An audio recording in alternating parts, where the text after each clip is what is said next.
Hi, everybody. Tina Brock, Producing Artistic Director here at the Idiopathic Radiculopathy Consortium in Philadelphia. I'm your host for Into the Absurd, a virtually existential dinner conversation. I do hope you'll join us the next 50 minutes. Sit back and relax as we explore the lives, the hearts, the minds, and the spirits of creators in Philadelphia region and around the world.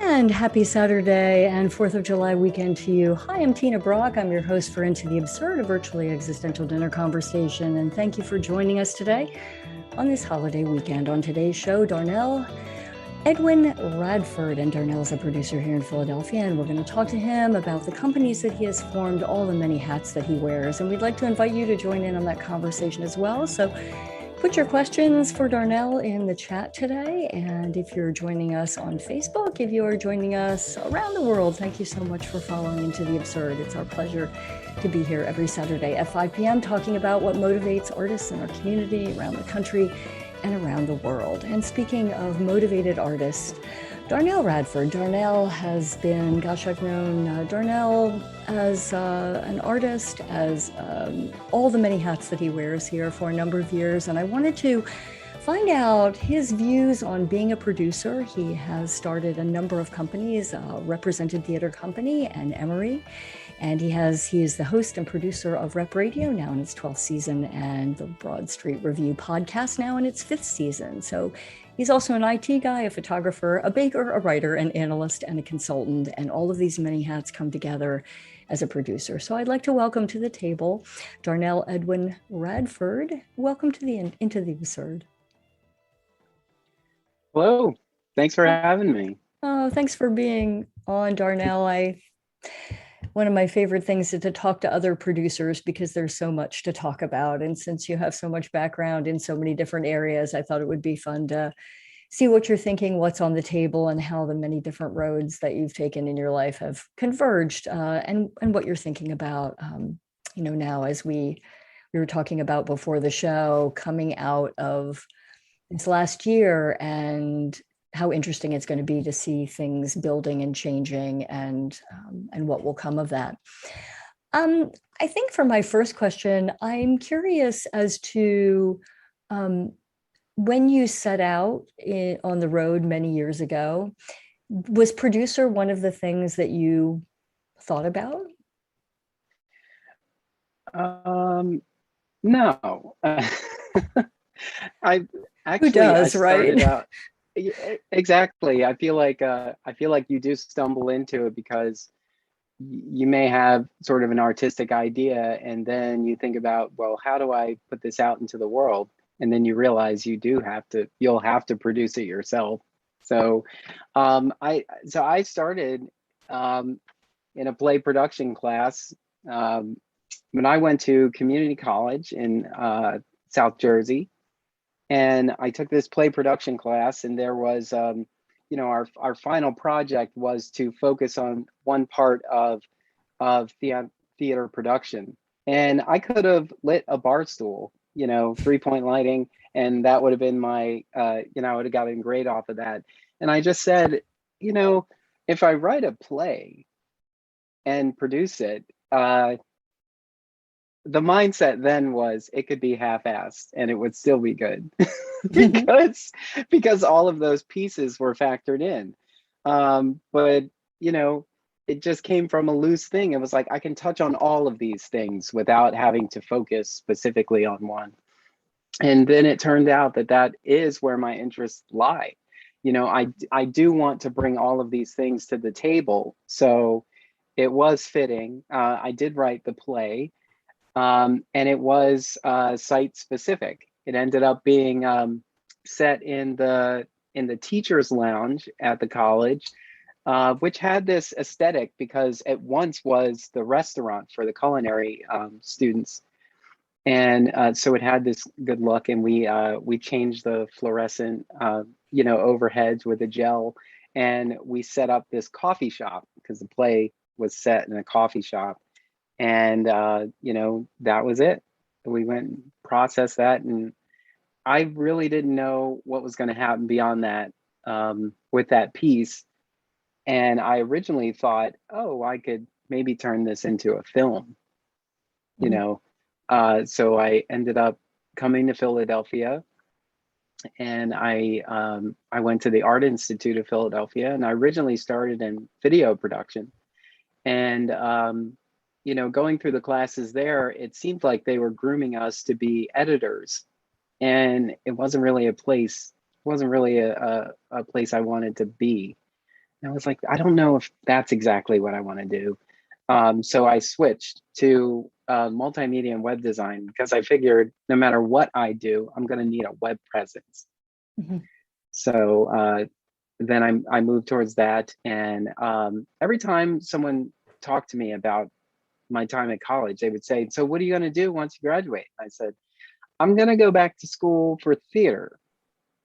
And I was like, well, why am I going back to school for theater? It just, I don't know why I didn't go first. Mm-hmm. But I don't think it was the guidance at first to pursue a career in theater. But then I ended up starting a company. Well, so you wrote the play and you were in the play as well as an actor? I was, let's see, was I in that? No, I definitely directed it. There were times where I had remounted it and I played some of the characters, but the original production I was not in. I was the director.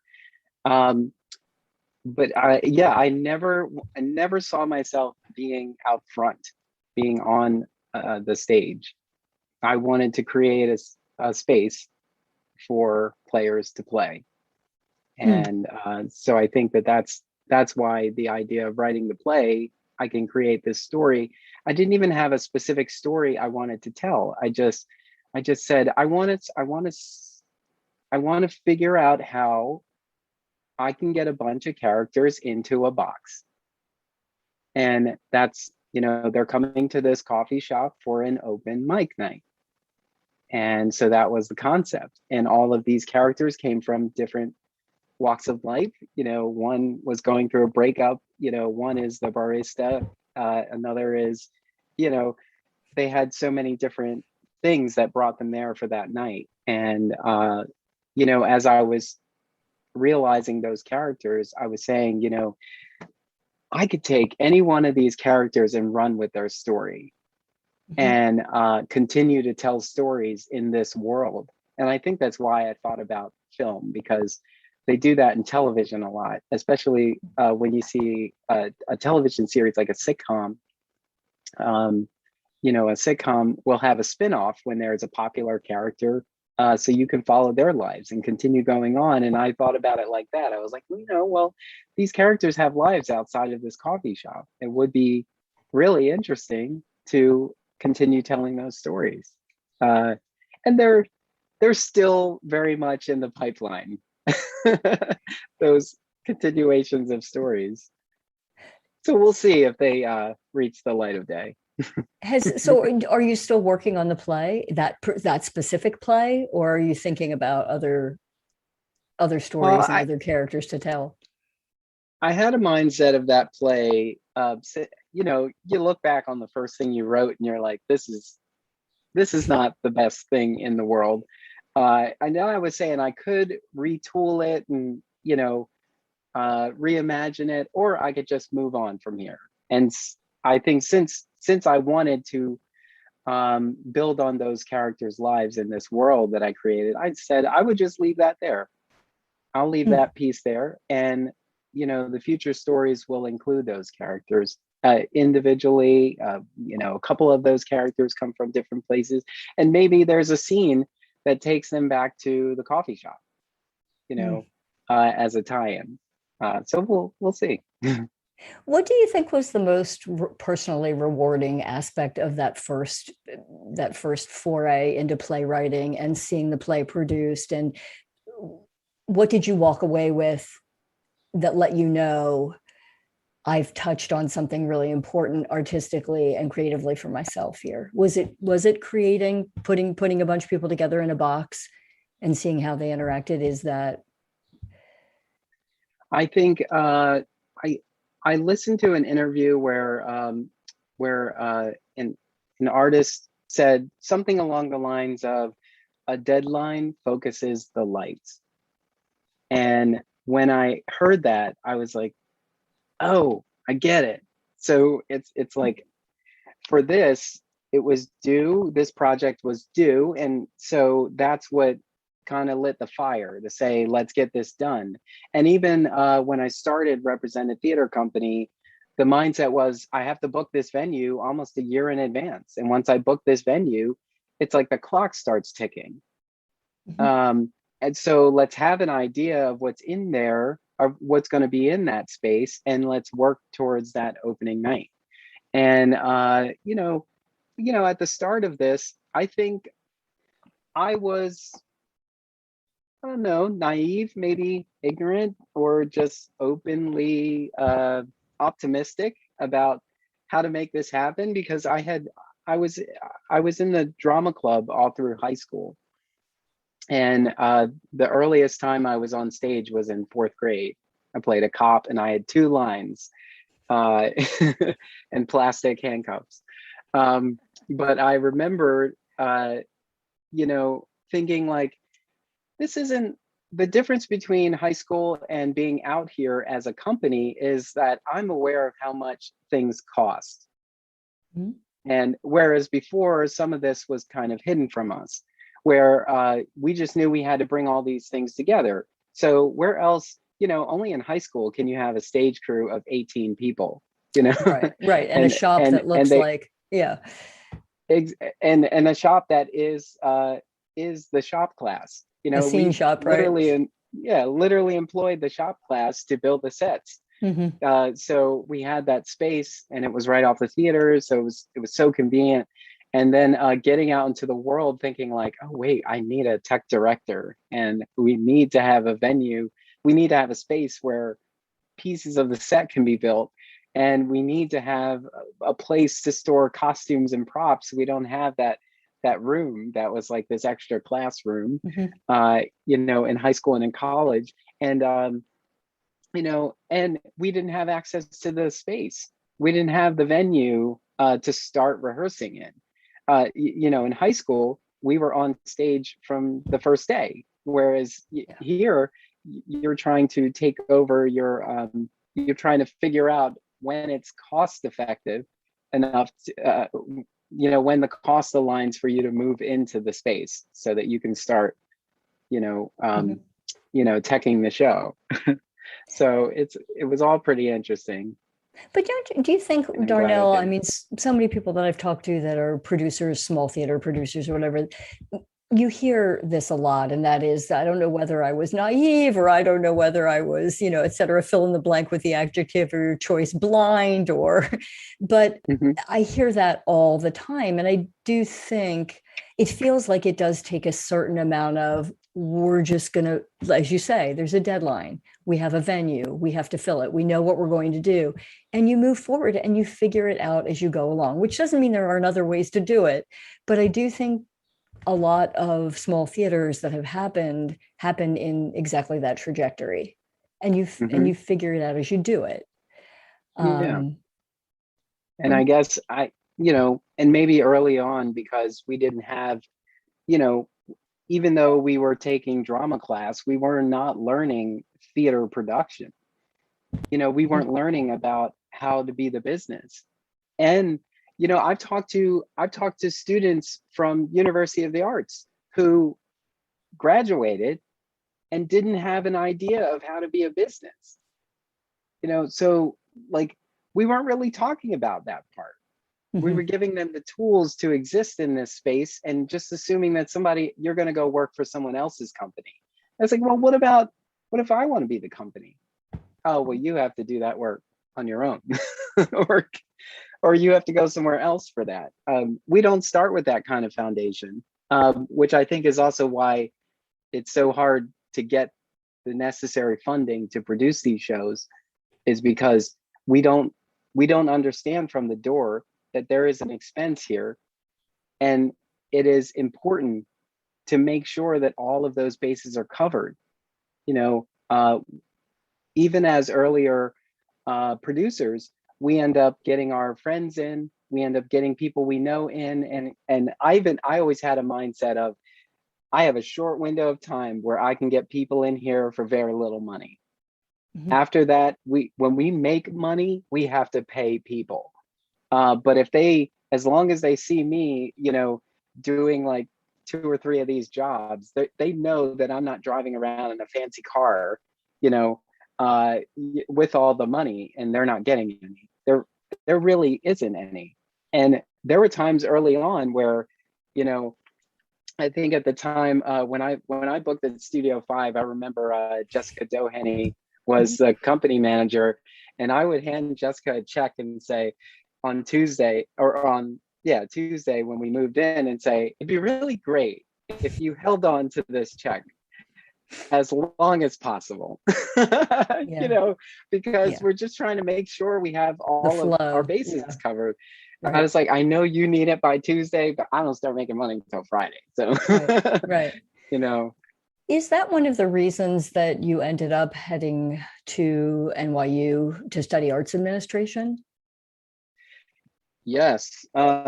Partially because I had sort of a broken education. I knew that theater and arts and culture was going to be my focus, but I was encouraged to pursue technology. Like, I remember my grandma would say, do something in computers. And I would say, like, what do you mean I'm going to physically be inside a computer? Like, what do you mean by that? To do something in computers. And I ended up moving towards technology. And once I had the mindset of I could sell socks online if I can navigate the web. So I do see this as something that would be really helpful for me. And earlier on, I said I wanted to be well-rounded in the arts. So I took jobs that were that the skills required were also useful skills in theater. So if I worked in a museum and I worked in the box office, now I understand front of house operations. So when I'm producing my own productions, I know how to manage my own box office or automate my own box office so that this is something I don't have to worry about. I was thinking about marketing, promotion. Like there was a time where we would go to quite a bit of networking events. There haven't been as many over the past couple of years, but I remember it felt like we were going to networking events all the time. And it was like, it was important to have a business card and to be out there and talk to people.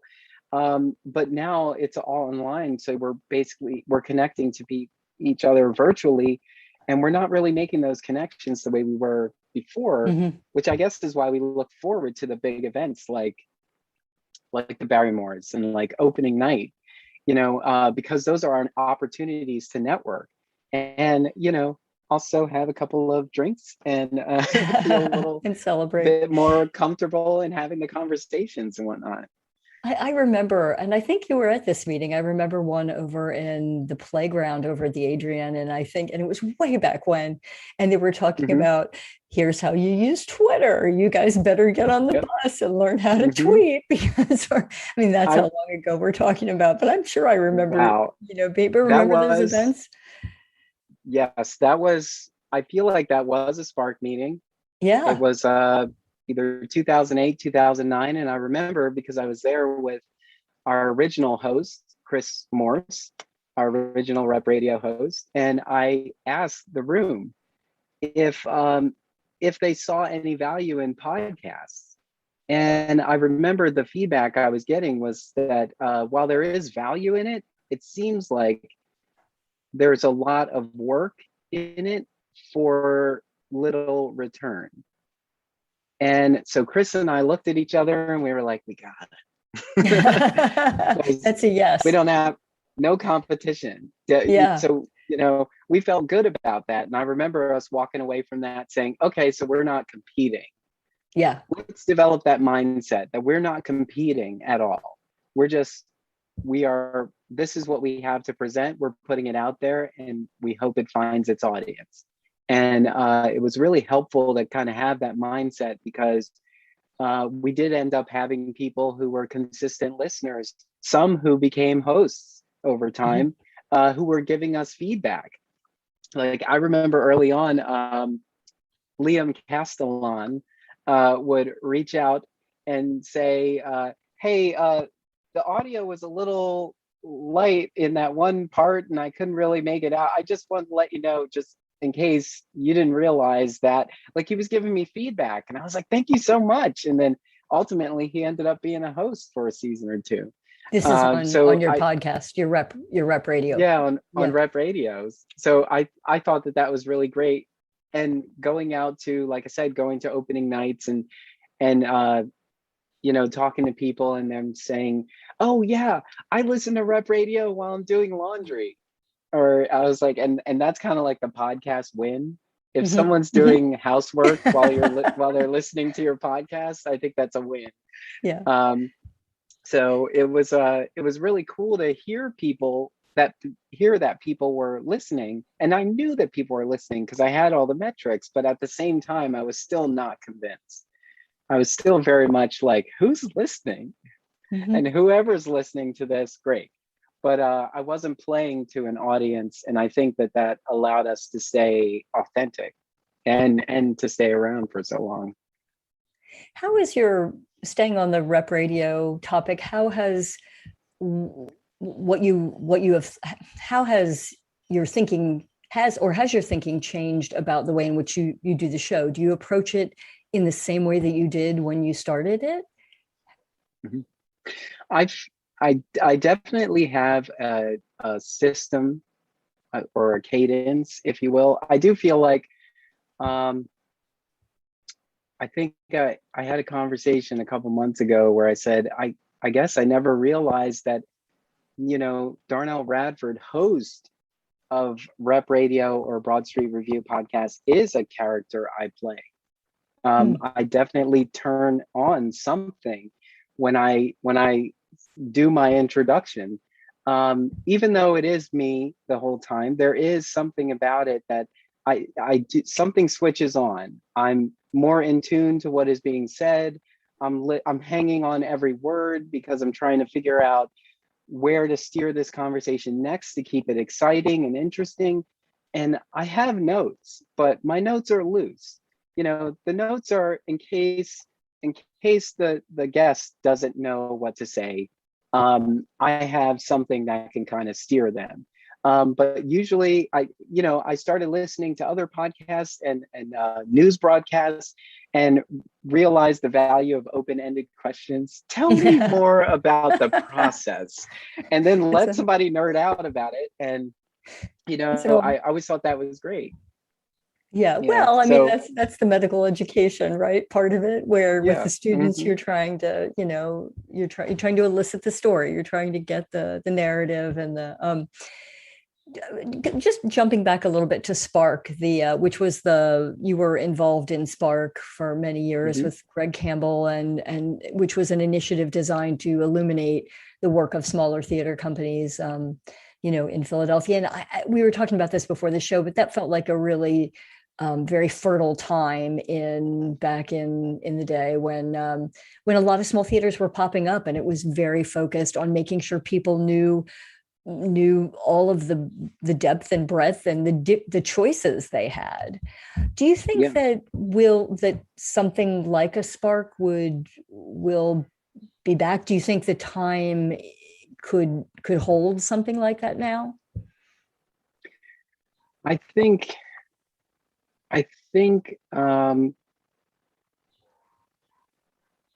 think someone has to want to do that work. You know, when before Theater Philadelphia was Theater Philadelphia, when it was the Theater Alliance of Greater Philadelphia, when we fondly referred to it as Tag P, I remembered saying, you know, the sort of tagline of the Alliance is, so you want to be the next great theater company. And by being a member of the Alliance, there were resources here that were designed to help you become the next great theater company. There were various, committees we could join. There were meetings we could go to where we could learn from others' successes and failures and challenges and opportunities. And, while Theater Philadelphia is more of a marketing arm now, I think that there is room for an organization that is local that does help new companies emerge.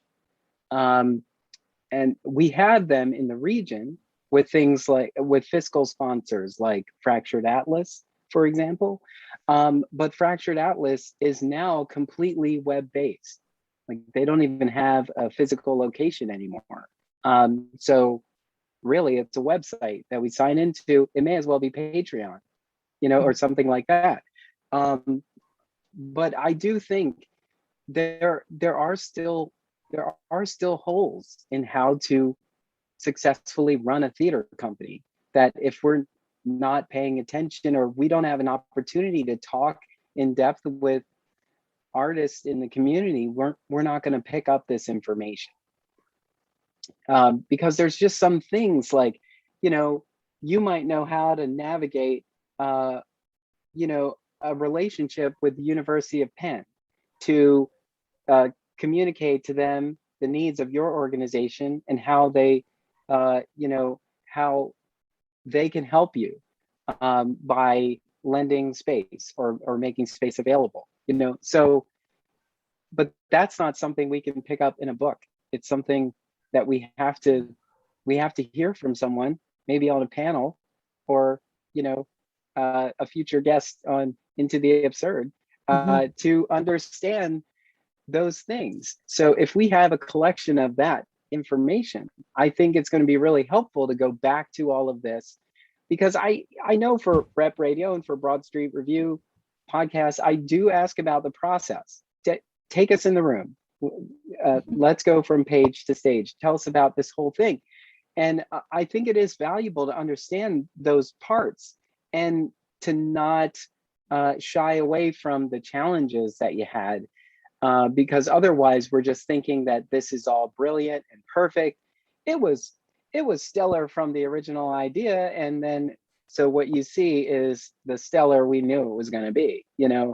It's like we need to understand that, we did not know where to get that set piece from, and we called around and we went everywhere, and thanks to these prop shops that have come up that didn't exist 10 years ago, we were able to find this piece that was more period, or that was more fitting to the time frame that we're trying to tell story in.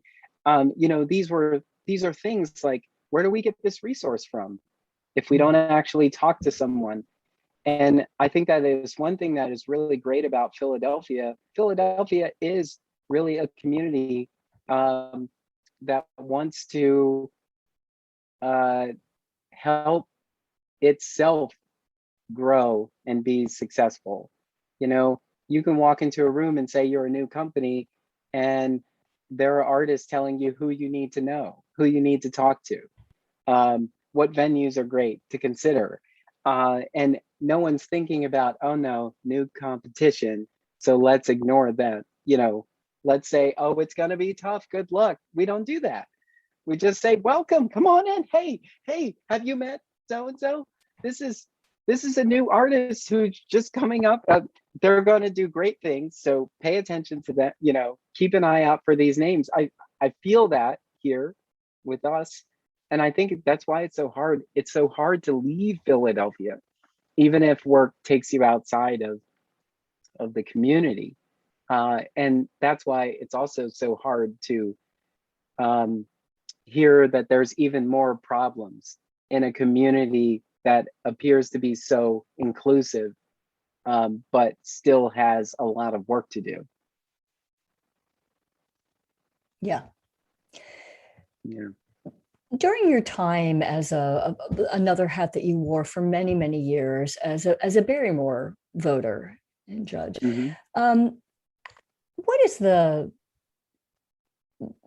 what did you walk away from with that experience in terms of your own personal growth, or in terms of what you learned about theater, or what you learned about that process in Philadelphia? What I learned from that was that there is more than one way in. Um, if you're thinking about the theater as a house, physical structure, it has a front door, it has a rear, but it also has windows. And there are so many ways to get in to this that you can't just look at it through with tunnel vision. You have to see it from all angles. And if you do that, you will find a way to appreciate everything that comes to a stage. So I'm often trying to find the thing that interests me instead of saying to someone, like, we'll have reviewers who do not like the play at all. And they walk into the room not liking the play. They did not like the play, even though they accepted the job. So they don't like the play. So half of their review is about how they don't like the play. And it's like, yes, but what about this production company? What about this director's vision? What about the intentions here? What about how they told this story? So there's so many other ways to get into this besides saying, I don't like this piece. So the same thing with being a Barrymore voter. I can remember one of my earlier assignments was at the Khyber, and the Khyber is a bar. It's a dive bar. Upstairs, the show was upstairs, and in the show was in 3 parts. And in the second part, we had to actually pick up our chairs and move to another room. And I remembered saying, like, this is unacceptable, absolutely unacceptable. And when I submitted my ballot at the time, I was not favorable. And the email I received basically told me to think on it, because I had returned this so quickly, and my response was not really about the experience overall. And that was the best feedback I ever received, because when I sat and thought about the piece, I said, now I get it. Now I get why it was in a bar. Now I get why we had to move. And so now I understand that was a part of the storytelling. Whereas before, I had this mindset of, this is not a proscenium. This isn't a proscenium. And how dare you make us move our chairs? Failure, but I had to think deeper about it. And, so I moved into everything else with a greater curiosity than I had in that earlier experience. And I always go back to that. I think that I can't even tell you what date that was. Maybe 2006-ish or something, but I remember being I think I way know the back show there. you're talking about. Yeah. It was called it was at Enish Nua. Yeah, I was going to say it's Tom's show. I thought so, because I was at that show. It was Crazy Gary's Mobile Disco. That's the name of the piece. And I just because I had never been to the Khyber. I didn't even know why the Khyber was such a destination. What is this thing about dive bars that people are so excited about? I just thought the space was like not right. But then I didn't understand the intention here. And so once I looked at it differently, I love site-specific pieces. And I love how taking all of that in, even up to one of the last productions I saw, which was Passover of Theater Exile, was out in Hawthorne Park.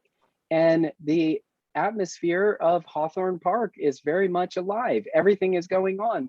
We heard police sirens. There was a helicopter that seemed to be right on cue, at a pivotal moment in the play, and it sort of lent to the whole experience. So we weren't trying to tune all of that out. We were aware of those things, and those things made the experience even better. And I also remember being on the second stage at the Adrian, and every curtain speech would have to ask for forgiveness because there was a dance studio upstairs, and so the noise would bleed in, and so we had to forgive that so that we could give ourselves to the production. And if they didn't say that, we would have been so upset about the thumping we would have heard, and said, I've been completely taken out of this because of that. So I even did the same thing in podcasts. I said, you know what, if you're in a coffee shop, tell them you're in a coffee shop. So that way, if you hear glasses and if you hear the machines going, they know we're in the coffee shop. So now they can feel like they're sitting at a table next to us, just listening in. And I think it adds to the experience. Instead of trying to cut all of that out, we were being complimented by all of that. Yeah, the sounds of life. Yeah, and it became so much more valuable. Yeah. Did you find it as you were out for those many years as a judge or as a voter? Did you find yourself having to self-correct a lot, or sort of check your emotional place in the same way that you did, with the Inish show? I mean, did you have to say, no, wait a minute, which I think is a really great position to find yourself in, that you're aware of it, and that, but because that's got to be hard to be seeing so many shows and going night after, the work and the amount of hours and just what is put in. You obviously love it, but was that something that you had to like come back to sometimes and redirect your thinking, or open your curiosity more? Definitely. There's a little bit of how this makes me feel, but once I process that, I've got to hover above it and make sense of the whole thing. We know that an actor portraying a child molester on stage is not a child molester in real life. And none of us should be in love with this kind of storyline. But we have to process how this makes us feel, whether we have some personal connection to this storyline, or just how this makes us feel in general about it being wrong.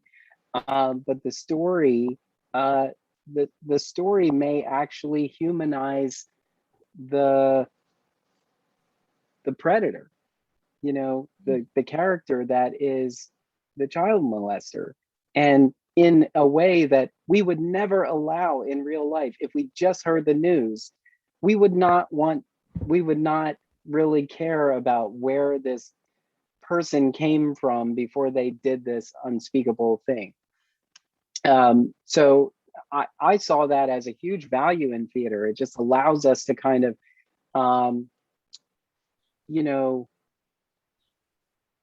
allows us to look at it in a different way, and then think about, let's come into this space with no judgment and think about the story as a whole, instead of just saying, I am immediately turned off by this scene, by this moment. And then think about it as a whole and say, the reason I felt so strongly about that scene, about that moment, about that character, is because they did such a good job on stage portraying this character, this moment. And then, as a voter, we were looking at each of those productions, and in an attempt to identify excellence in the production as it stands, not in comparison to other productions, but just this production. So we're looking at this saying, are there elements of excellence in this? Were there completely successful executions of direction, of vision, of lighting, of sound, of acting, that that would allow for this piece to be pitched up to the judges for more detailed review. And that was some of the feedback I gave in one of the Barrymore voter meetings, like a very early one, everyone was talking about their process. Like, oh, so this is what I do. I have a sheet and I do this. And based on the shows that I saw at the beginning of the show, I would figure it out and I would have my own kind of ranking system. And I was like, that's not what we're here for. We're walking in with a blank slate and we're just in search of excellence. So we're just discovering, it's all about discovery. This is not in comparison to what we saw yesterday or what we're going to see tomorrow, or just the quality of a production company that you already know has more money, has more resources, has an actor that you've loved and everything else. We're not comparing it to that. We're looking at this moment here and saying, is there excellence in this? And I think that shone through when a smaller company would be recognized for, like lead actress, would be recognized in a production that we know internally as producers, as artists, that, that the production didn't have a huge budget, that, scenic design wasn't the greatest execution, but this actor's presence, portrayal was excellent or was worthy of further review, so yeah, thinking about, I can actually say that being a Barrymore voter really helped me to open my eyes and to just try to find, I'm not necessarily looking for excellence out of everything, but just finding the things that I can appreciate or my takeaways from every experience. If I'm still walking down the street with my +1, if I'm on the train and we're still talking about this is the moment that, the judges need to focus on. This is what I hope an audience will come and see so that we can all be a part of this conversation. Mm-hmm. And so I try to approach the art with that mindset. I want to find something that I can hold on to, and I want to focus. I want to talk about that. I want to talk about its relevancy. I want to talk about how you planned 3 years ago to produce this show, and right here I'm finding relevance in it right now based on what was in the news 3 weeks ago, or what was in the news yesterday, or what is going on in my own neighborhood. And I think that allows for other people to find a way in to work that they may not necessarily feel is for them. There's a question here, Darnelle. Do you think that the Barrymore judges can or should be trained to have this objectivity that you speak of, to look for the excellence and just not what you personally like? So is there a training component in that, or is that something that's happening already and something it sounds like that you talk about quite a bit? I think it is. I think it is happening. I know that people often get frustrated, but the process, not an individual, the process sent 8 people to the same show, and we don't know that all 8 people are going to the show at the same time. We're not all sitting in the same row.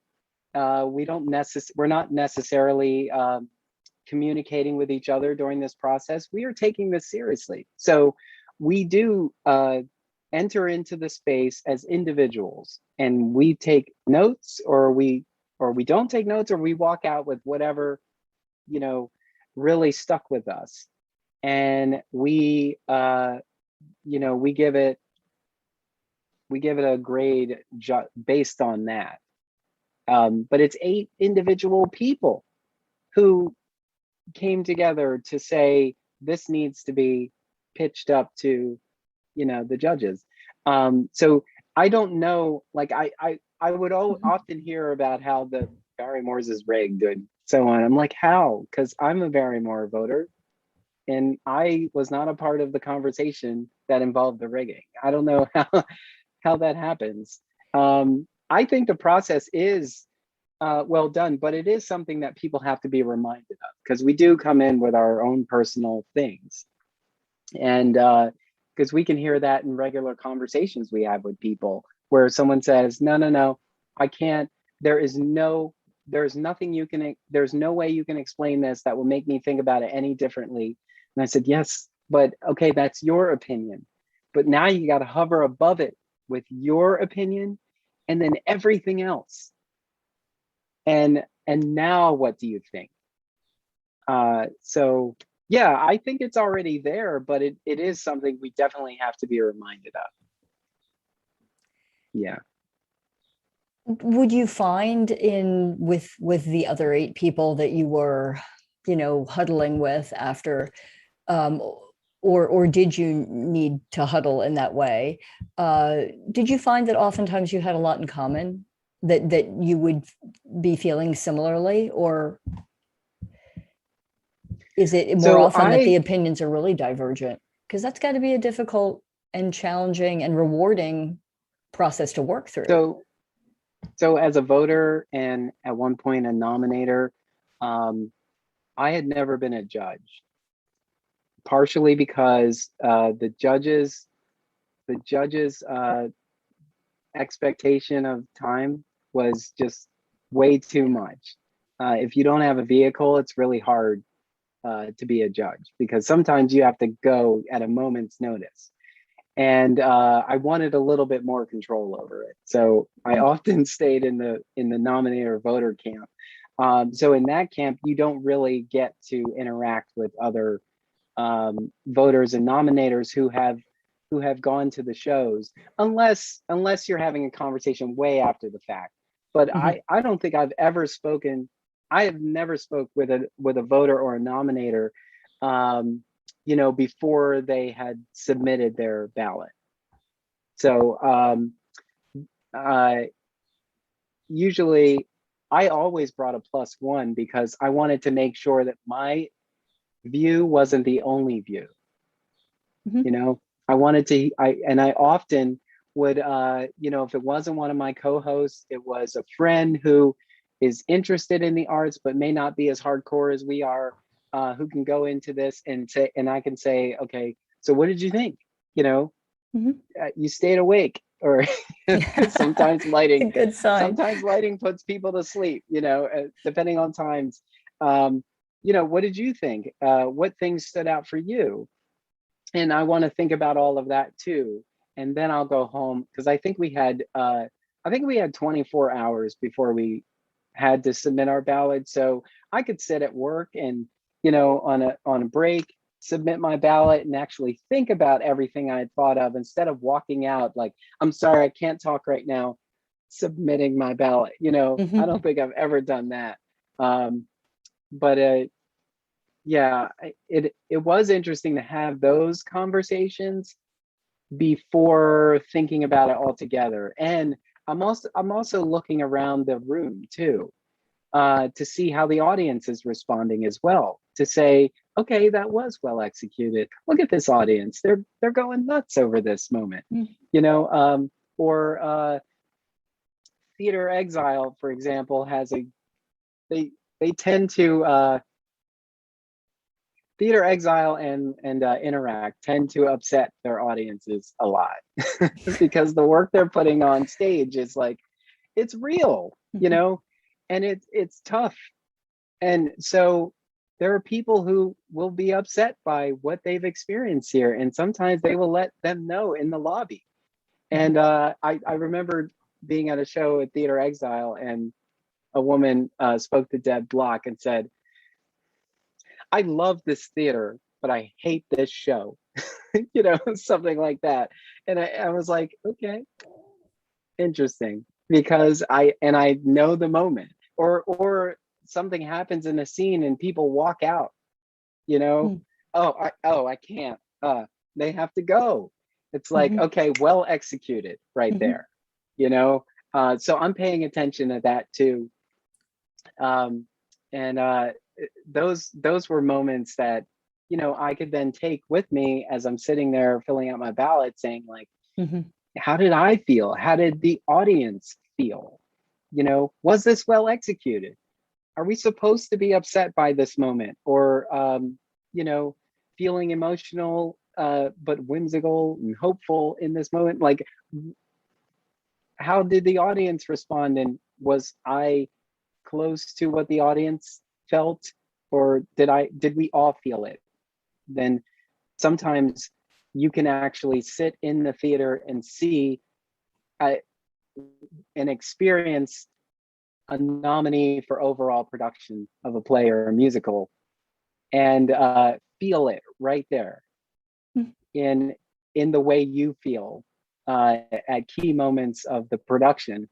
And it has always been amazing to go to the Barrymores and to know that you were right about those overall nominations. And I remember being in the lobby saying about some shows that I think I just saw a nominee for best overall production of a play. And being actually validated. And those were the things that let me know that whatever my process is, this is the right process. I am thinking along the same lines. And so I'm not far off at all. I love what you said about going into the production I'm paraphrasing it, but in search of excellence. You're looking for, you're there expecting to be transported and taken to that place, as opposed to looking for reasons, the other way. Not that people do that, but I think this sort of open curiosity and just like waiting for the ray of sunshine to hit you allows you to be ready and open for any possibility that comes through.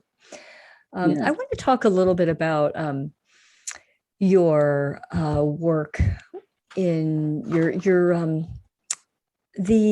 the work in New York on with your I've got my paper and it's over here, but the work with Broadway, with Mitch that you're working on. With the business of Broadway. The Business of Broadway, sorry. Yeah, tell us about that project and what it was designed to do and how it might be changing. That was an interesting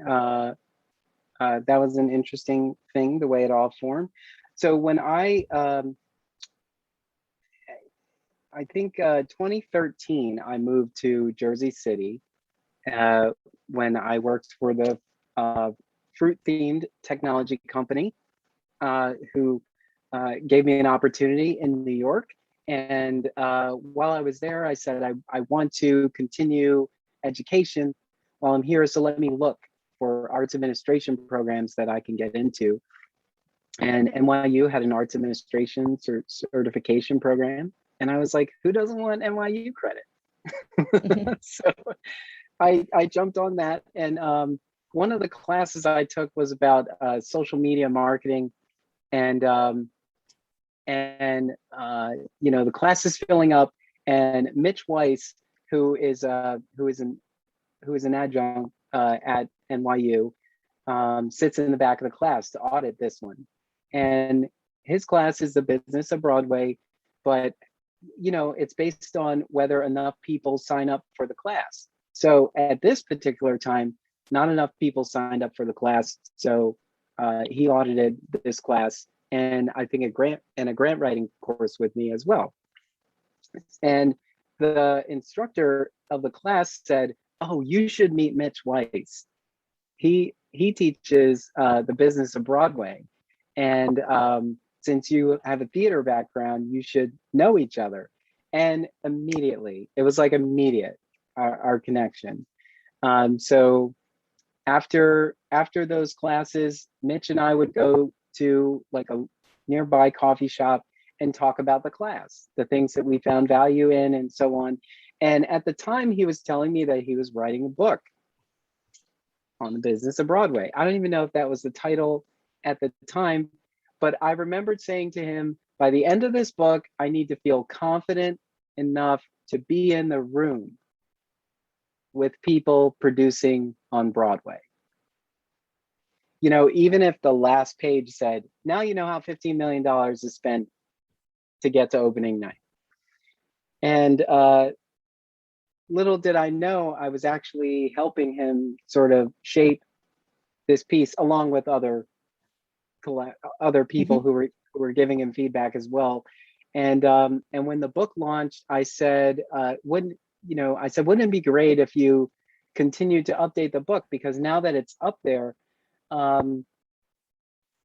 up there, things continue to change. So we would, so after the book launched in 2015, which I think it was April of 2015, we started updating those chapters on a website called justlearnsomething.us.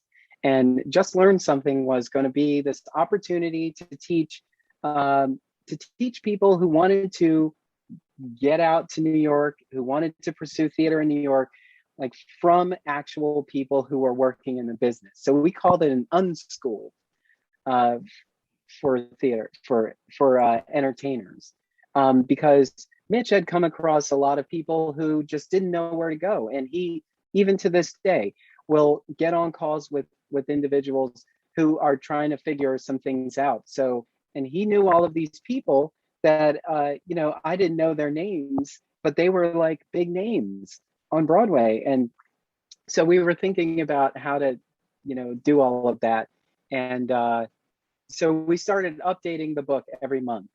So whenever something changed with the union particulars, we would put it in there and so on. And here we are in 2021, and we are still updating the Business of Broadway. Please, publisher, we need a version 2 after this long intermission. It's time. We need a new book. But you're updating it? Don't you update it on your site though, Darnelle? Yes. On So Em3ry? so it had its own website at one point, and then over the past couple of years, I started folding all of these projects into their things, because Represented Theatre Company is a theater company, and I was like, what do I do with these podcast ideas and all these other little things? So that's when I created Em3ry as a place to house all of those things, because I don't want to let go of my ideas. I love my darlings, and I want to find a place for them all to continue existing. So I started doing the work of just sort of folding everything in. I imported everything from justlearnsomething.us to Em3ry, and so now that all that back information is there, and we continue to update that still. And it was just useful because the podcasts are about the arts. So why not have the information that's tied to the book here as well? It didn't make sense. This totally separate website was doing exactly what I was trying to do here. Make sense of the business. So so we update that monthly on the website, and I actually have I have some updates to put up for next week as well. And that has been really useful to see what kind of conversations are being had behind the scenes, what lack of conversations are being had behind the scenes, and just understanding the changes that are happening, on Broadway, so that we can have a better understanding of what's going on here. What do you think is the single piece of advice that you would offer to someone if they were considering starting a small theater company, say here in Philadelphia? I feel like is it it's the like old, a running... if there's anything else you can possibly conceivably see yourself doing, do it? Yeah, it's that, and marry rich, I feel like is always a comment that's said. But also, if you're starting a theater company today, your mindset should be that there is no competition, that you're not in competition. Because if you feel like you're competing, then you're going to stray from your artistic vision, because you're trying to compete or you're trying to keep up. And that's not why you got into this. You got in because you want to tell stories. You want to be on the side of telling stories. So go tell stories. It doesn't matter that we have 40 other companies. At one point we had like 150 companies, that were actively and very, we saw all we saw them all out there doing this. So we didn't feel like there was internal conversation that the market is saturated, but I don't know why we were ever saying that. Like, okay, so do you want to tell Temple to stop training new actors and artists? Do we want to tell Villanova to just hang it up because we have enough? Like, that's not what we do. So we have to look at it as we have something authentic to contribute, and we're not trying to compete. Like, I'm not trying to be IRC. Mm-hmm. You know, I want to be out there with IRC, and I want to celebrate IRC as well. But I have my own ideas of how to tell stories. You know, I don't think we ever walk into a Shakespeare piece saying, "Oh, I've seen this. I know what happens at the end of Romeo and Juliet." It's all about the journey, and we want to know about this interpretation as well. We want to see these artists tell this story as well, Mm-hmm. and see if there's something we pick up on that we didn't pick up on before. And it's so familiar because we already know this story that we are picking up on more things about it now. And how is it relevant to today? What is the urgency of telling this particular Shakespeare piece today? You know, and that's why three companies can produce the same Shakespeare piece, you know, in the same season, and we will go see it because we might see one that's like, what if we set this in 40s Cuba, you know, or what if we set this in present day and everyone's wearing street clothes, or what if we try to be as period as possible for this? So all of that, you know, we're seeing it in so many different ways that it is allowing us to digest it. So there's so much value in it. And if you purchase scripts online, like if you go to Dramatist now, you will see that Dramatist already has a list of the plays that are being produced all over the country right now. That doesn't mean that you can't produce that play. It just means that that play is being produced all over the country. So if you want to produce it, it might be helpful to experience one of those productions or read the reviews or something like that, so that you have a more informed idea of the direction you're going in. It's like, oh, I see what they chose to focus on in there because they're trying to highlight this element here. And the way they did that is with color and lighting and sound. And every time, these specific things they did in that production. Whereas this other company is trying to focus on this other element, and they use these interesting devices to tell that same story. So we want to experience all of those viewpoints, and we should be approaching it all like that. So, I mean, I think if a new company wants to emerge, reach out to IRC to get on ITA, and reach out to Rep Radio. Come talk to us, because let's nerd out about why are you interested in producing producing theater, and how you got your start, and what kind of help do you need? How can we help you succeed? How can we continue following your work and supporting you along the way? So, if more the merrier, please. I love that idea. Join us. Darnelle. Yeah, as you were talking earlier in the show about when and it's still happening, but when we would sort of have very organized marketing, sort of marketing and networking events, and there is something real palpable that comes out of that.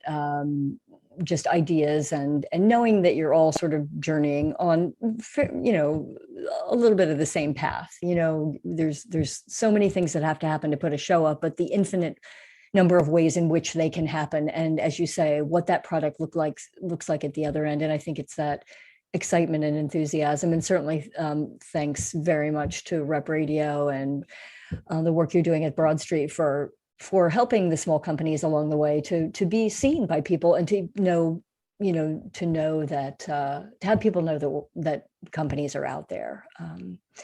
Yeah. Well, the dinner bell is ringing, so I'm gonna have to say goodbye. But I've really enjoyed talking to you, Darnelle, and I'm very excited to see what's happening for Rep Radio and Represented Theater and Em3ry and all the projects that you're working on. It's so necessary, and it's exciting to have these conversations now that we can actually have the conversations and not break down. Yeah.